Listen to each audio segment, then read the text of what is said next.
woman.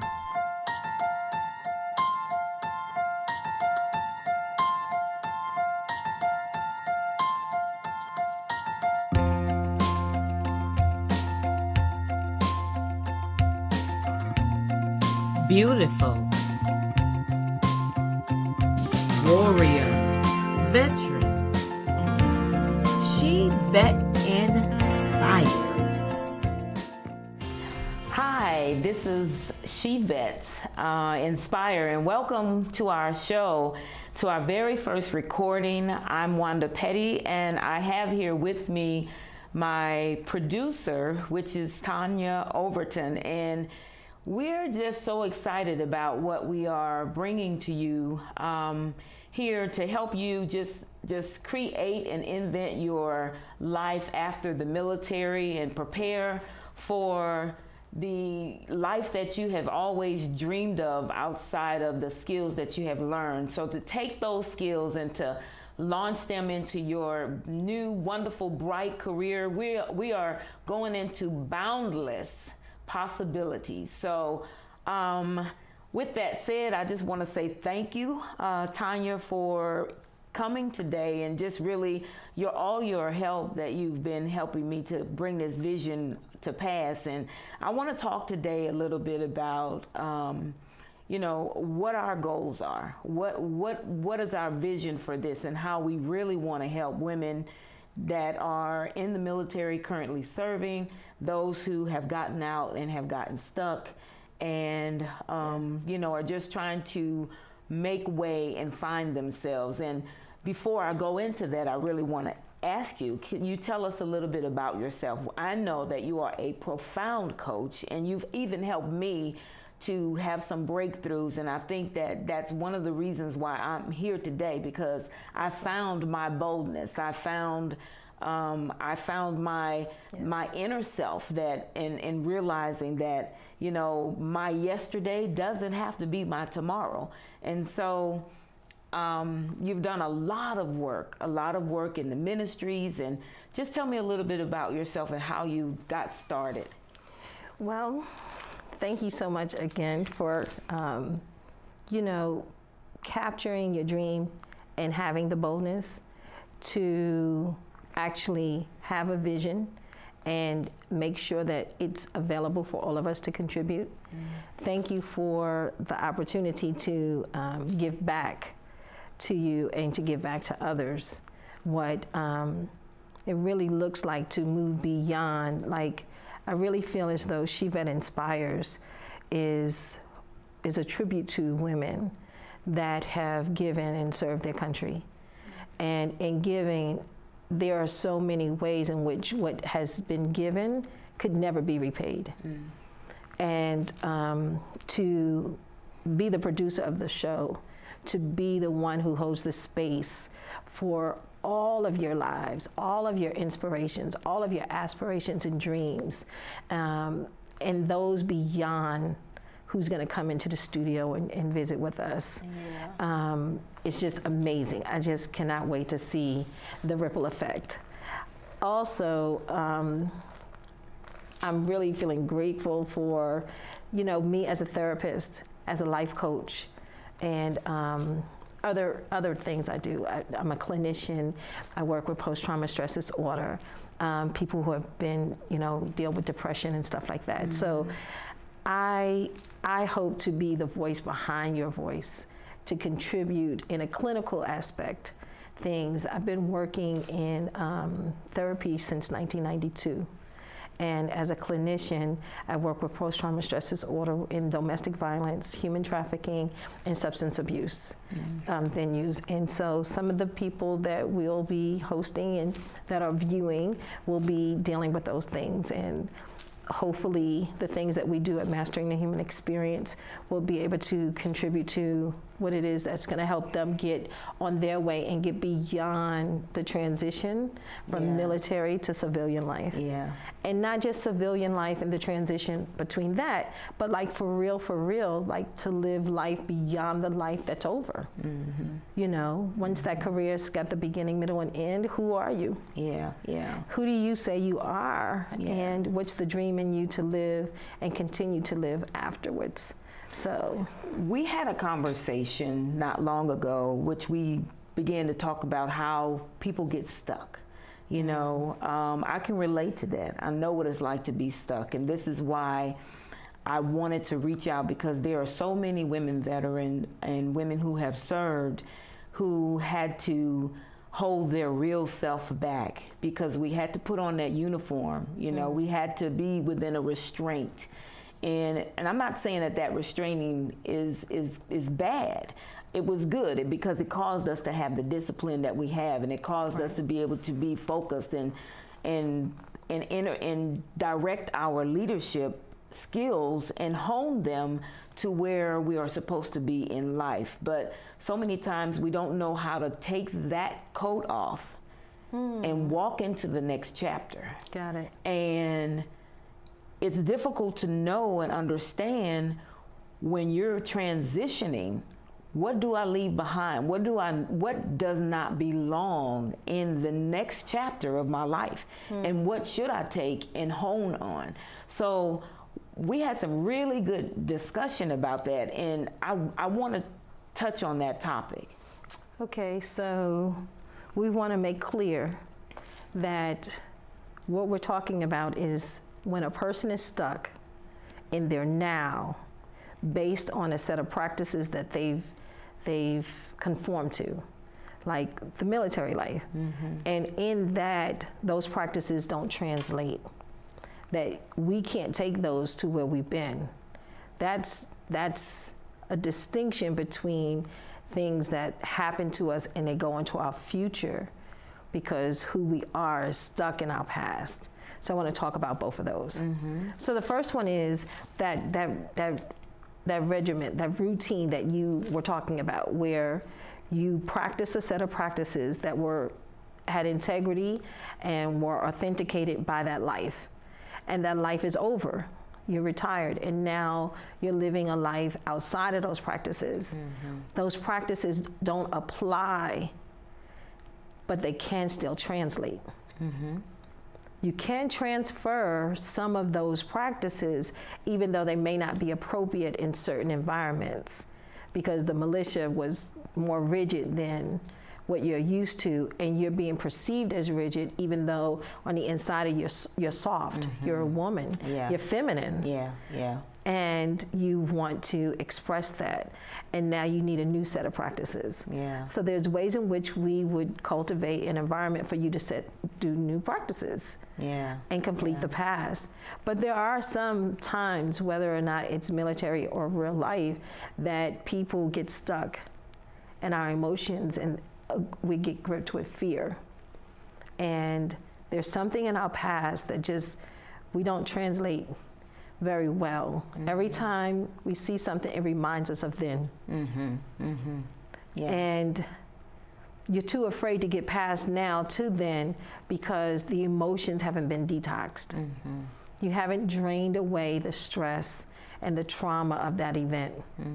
And until you detox, you have an imbalanced way of perceiving things. And so the way life occurs for you will give you your actions, and your actions will give you your results. And that's like coaching 101. You know, how things occur for you gives you a set of actions that you can and cannot take. And if you're afraid and there's a distortion, or there's this, you know, intoxication in your emotions with fear, worry, anxiety, phobias of whatever kind, they will actually be the things that hold you back. It's like luggage that hold you back. And there's ways in which we can also support those. So there's the external behavior, performance-based actions and habits. And then there's the internal state. and the conversations that go on the inside, and changing that self-talk, and having a new conversation. So how would someone, what regime would someone use in order to break that cycle? I know for me, it just took years. It really did. And what I hope to do with this show is to give the direct and to the point task, because we operate by task. We're checklist type of people, some type A, but really a lot of type C, and we're just direct and to the point. So if we know what to do, if we know the steps and how to do it, we'll do it. It's just the biggest cloud of making that transition and not understanding the module that we're headed, that we are entering into in order to fit. And this is the mold that I want to break. I want to break that mold so that people can see, it's not that difficult. One of my sisters has done it before. Someone has done it just like me. And so if they did it, I could do it too.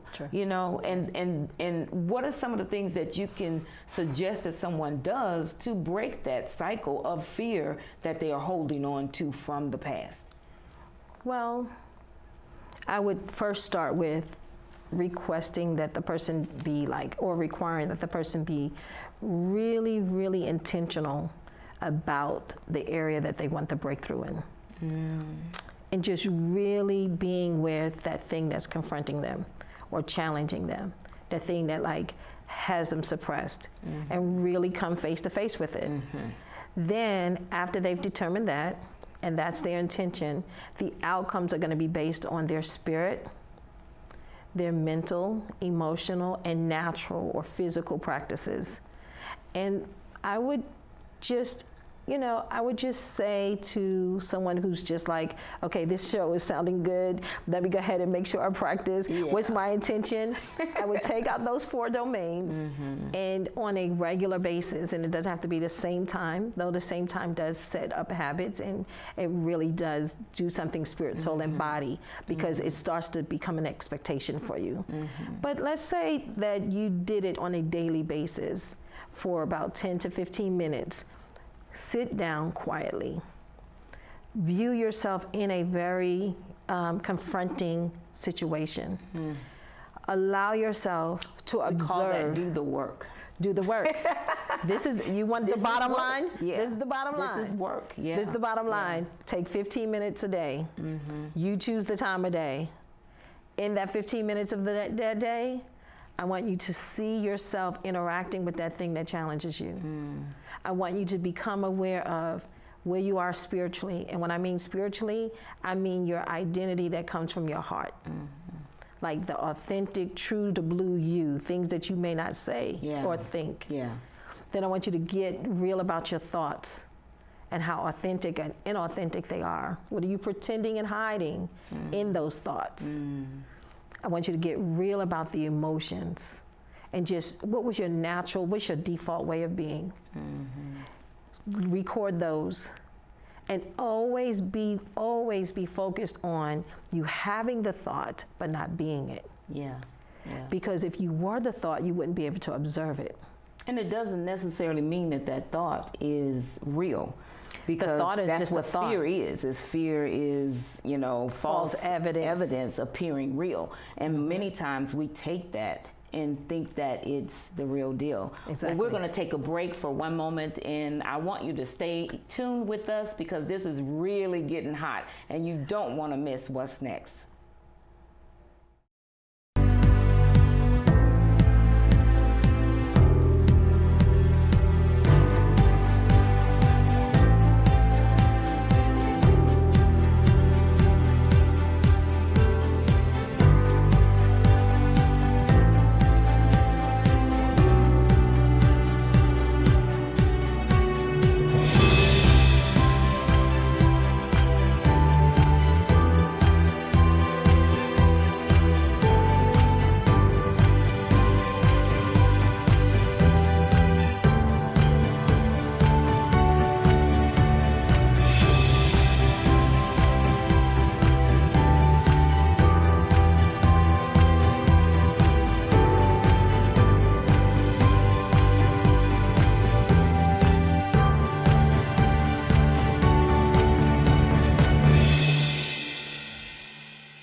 And welcome back, viewers. We're here with Tonya Overton with Mind Body Experience, and we are really having some good discussion in reference to how do you make that transition and change and accept, you know, being authentic with yourself. I remember, you know, having that come to Jesus moment with myself a couple of times, and really, you know, at first it's kind of like, woo, you know, you come to Jesus moment. But when I think about it, I had to just get real. You know, the days where the depression was trying to come in and I didn't know why it was coming in, it's a matter of saying, okay, what is this? And why does it keep coming up? And why am I reacting the way that I am? And I had to be real with myself. So I understand what you're saying. And I think that most of the time people don't like to do that because they're afraid of what they're going to see. True. But what you were saying and how you were saying to break it down and really be authentic with yourself, I think that would really be a profound way for someone to be able to move forward. Yes. In the practice of sitting down for about 10 to 15 minutes a day, any time of day that you really are able to be with yourself and those things that challenge you, and to observe the event itself in the 4 categories of your spiritual domain, your mental, your emotional, and your natural. What naturally did you do? What natural practices are in place? What emotion is your strong suit? What do you run to hide? What is your thought pattern? Why do you sabotage? You know, and spiritually, what is in your heart? What are you really, really hiding and pretending? Because we keep the matters of our heart private. Yeah. They're sacred. We pray about it, but we really don't want to tell anybody about it. We don't want to be rejected or scorned. Those 4 things for that amount of time, for a period of, I do that anytime I need to detox or confront something that I need to deal with my internal dialogue about. The conversation that's happening inside really is a monologue, right? Conversation takes 2 people. Yes, it does. But in your mind, there's the voice of reason or the voice of logic or the voice of fears, you know, and the soul needs a voice. It says in Genesis 3, in the cool of the day, the voice of the Lord came to visit Adam. And so the soul needs a voice. And sometimes the conversation is not sufficient for your commitment. And if it's not, you have a commitment that you can't push past because the conversation is not elevated enough. And that's one of the practices that I do, and I do it for 3 cycles of 21 days. 21 days form to habit. And within 3 cycles of that, normally about 2 to 3 months, I take 3 weeks on, a week off, 3 weeks on, a week off. And in 90 days or 3 months, I typically have a new way of thinking about something. And it accesses power from within to give me the breakthrough out here. And that's how I have the power to create and invent new ways of being out here because I've changed on the inside. And that is just the bottom line of, you said the type C people. Yes. So that would be a practice that I would definitely recommend. We practice that at Mastering the Human Experience. And in my life coaching, I do that, and some of the work that I do out in the human trafficking community, well, you have to push past your past, and you have to complete the past and complete those conversations. Those conversations are happening inside. No one is saying about you what you believe about you. And that's what you're interacting with. You're interacting with a conversation about yourself versus yourself. Well, I know I've heard Joyce Myers talk about the battle of the mind. And oftentimes that's the biggest battle that we have. If we can win that battle, the conversation or the monologue, as you mentioned, going through our mind, then I think that's half the battle right there, is winning it right there. But in reality, I believe that most women who have served in the military are warriors within. And I think that we are so creative.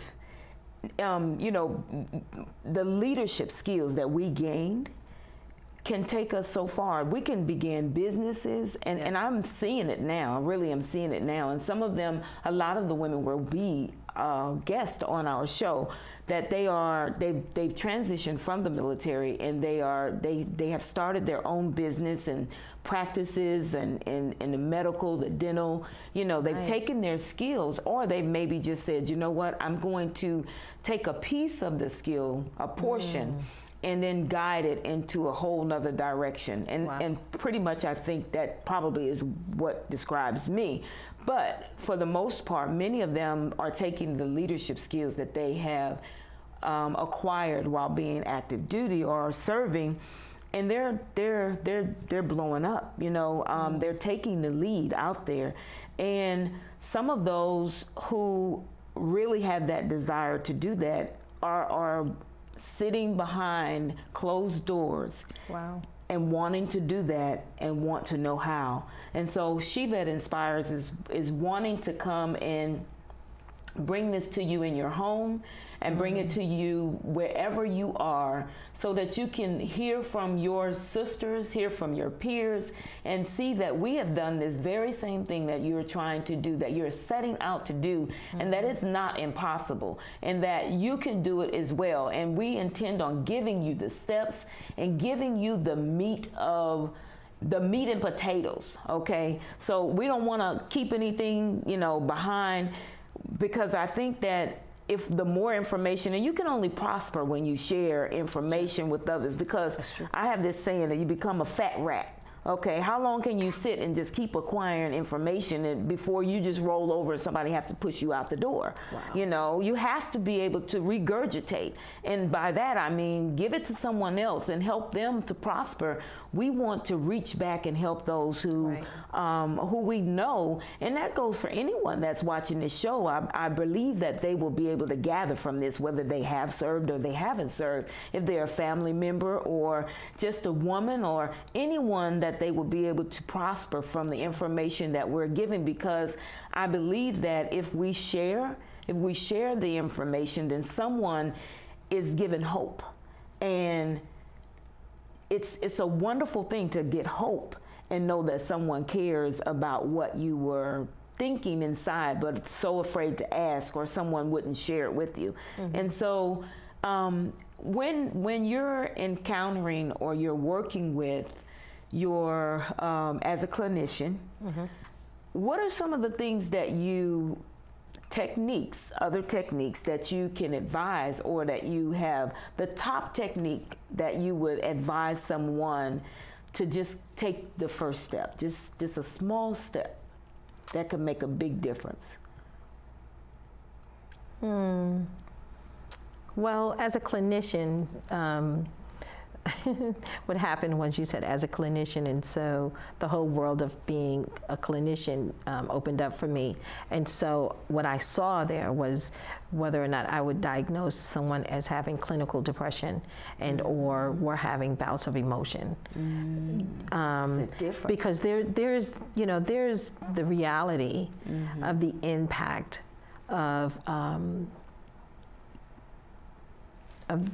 being a veteran.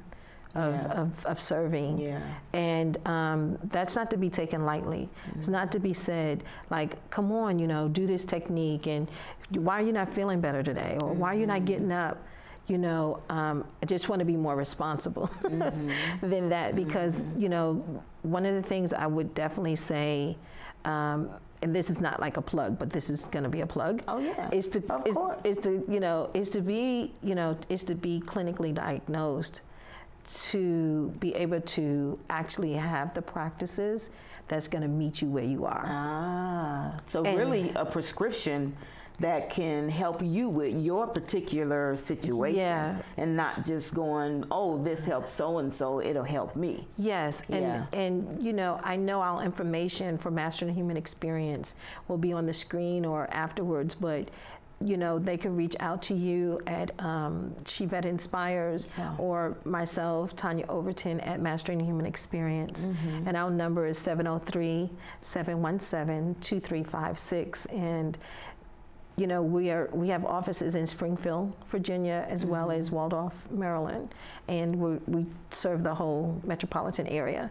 And that would actually give us a place to stand, because we are addressing the needs of a particular community that do have, you know, different symptoms or dynamics that go into place. So just as a clinician, when you say clinician, that was a trigger word for me. Yeah, I just want to be responsible that we want you to have full power, full access to total recovery, mentally, emotionally, and physically, and to be able to be a source or a resource for that. The first start is to, like, X marks the spot. You know, like when you go to the mall, where's Macy's? You look and it says, you are here.